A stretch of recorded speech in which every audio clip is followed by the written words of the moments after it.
केवल परम अक्षर ब्रह्म ही अविनाशी राम अर्थात प्रभु है। इस परमेश्वर की भक्ति से ही परम शांति तथा सनातन परम धाम अर्थात पूर्ण मोक्ष प्राप्त होगा, जहां पर चार मुक्ति का सुख सदा रहेगा। माया अर्थात सर्व सुख सुविधाएं साधक के नौकर की तरह हाजिर रहती हैं। सूक्ष्म वेद में परमात्मा कबीर जी ने कहा है कि माया दासी संत की उभय दे आशीष, विलसी और लातों छड़ी सुमर सुमर जगदीश। भावार्थ, सर्व सुख सुविधाएं धन से होती हैं। वह धन शास्त्र विधि अनुसार भक्ति करने वाले संत भक्त की भक्ति का स्वतः होने वाला, जिसको प्राप्त करना उद्देश्य नहीं, वह फिर भी अवश्य प्राप्त होता है, बाय प्रोडक्ट होता है। जैसे जिसने गेहूं की फसल बोई तो उसका उद्देश्य गेहूं का अन्न प्राप्त करना है, परंतु भुष अर्थात चारा भी अवश्य प्राप्त होता है। चारा तोड़ा गेहूं के अन्न का बाय प्रोडक्ट है। इसी प्रकार सत्य साधना करने वाले को अपने आप धन माया मिलती है, साधक उसको भोगता है, वह चरणों में पड़ी रहती है, अर्थात धन का अभाव नहीं रहता, अपितु आवश्यकता से अधिक प्राप्त रहती है। परमेश्वर की भक्ति करके माया का भी आनंद भक्त संत प्राप्त करते हैं तथा पूर्ण मोक्ष भी प्राप्त करते हैं। उसी प्रसंग को आगे बढ़ाते हैं कि मानव शरीर प्राप्त प्राणी को अपना उद्देश्य याद रखना चाहिए, भक्ति करके अपना कल्याण करवाना चाहिए। सूक्ष्म वेद में लिखा है कि राग आसावरी शब्द नंबर 71, यह सौदा फिर नाही संतो, यह सौदा फिर नाही, लोहे जैसा ताव जात है, काया देह सराही। तीन लोक और भुवन चतुर्दश, सब जग सौदे आही, दुगने तिगुने किए चौगुने, किन्हू मूल गवाही। भावार्थ, जैसे दो व्यापारी यानी बिजनेसमैन दूर किसी शहर में सौदा करने गए और 5-5 लाख रुपए मूलधन ले गए।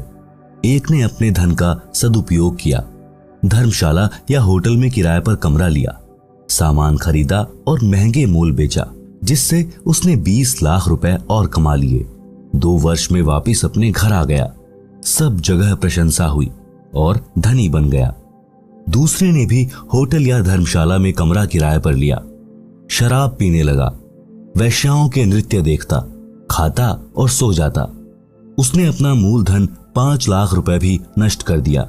वापस घर आया तो ऋण यानी कर्जा हो गया, जिससे 5 लाख रुपए उधार लेकर गया था। उसने अपने रुपए मांगे, ना देने पर उसको अपना मजदूर रखा, उससे अपना 5 लाख का धन पूरा किया। उपरोक्त वाणी का यही तात्पर्य है। 3 लोक यानी स्वर्ग लोक, पाताल लोक तथा पृथ्वी लोक में जितने भी प्राणी हैं, वे सब अपना राम नाम का सौदा करने आए हैं। किसी ने तो दुगना, 3 गुना, 4 गुना धन कमा लिया, अर्थात पूर्ण संत से दीक्षा लेकर मनुष्य जीवन के श्वासों की पूंजी जो मूलधन है, उसको सत्य भक्ति करके बढ़ाया। अन्य व्यक्ति जिसने भक्ति नहीं की या शास्त्र विधि त्याग कर मनमाना आचरण किया या अनधिकारी गुरु से दीक्षा लेकर भक्ति की, उसको कोई लाभ नहीं मिलता। यह पवित्र गीता अध्याय 16 श्लोक 23-24 में प्रमाण है, जिस कारण से उसने भी अपने मनुष्य जीवन के श्वास रूपी मूलधन को सत्य भक्ति बिना नष्ट कर लिया। भक्ति न करने से हानि का अन्य विवरण। शब्द नंबर 71 का शेष, यह दम टूटे पिंडा फूटे, हो लेखा दरगाह माही, उस दरगाह में मार पड़ेगी, जम पकड़ेंगे बाही। नर नारायण देही पाए कर, फिर 84 जाही, उस दिन की मोह डरनी लागे, लज्जा रह के नाही, जा सतगुरु की मैं बलिहारी, जो जामन मरण मिटाही, कुल परिवार तेरा कुटुंब कबीला, मसलित एक ठहराही, बांध पींजरी आगे धर लिया, मरघट कूले जाही, अग्नि लगा दिया जब लंबा, फूंक दिया उस ठाही, पुराण उठा फिर पंडित आए, पीछे गरुड़ पढ़ाही। भावार्थ, यह दम अर्थात श्वास जिस दिन समाप्त हो जाएंगे, उसी दिन यह शरीर रूपी पिंड छूट जाएगा। फिर परमात्मा के दरबार में पाप पुण्यों का हिसाब होगा। भक्ति न करने वाले या शास्त्र विरुद्ध भक्ति करने वाले को यम के दूत भुजा पकड़कर ले जाएंगे, चाहे कोई किसी देश का राजा भी क्यों ना हो, उसकी पिटाई की जाएगी।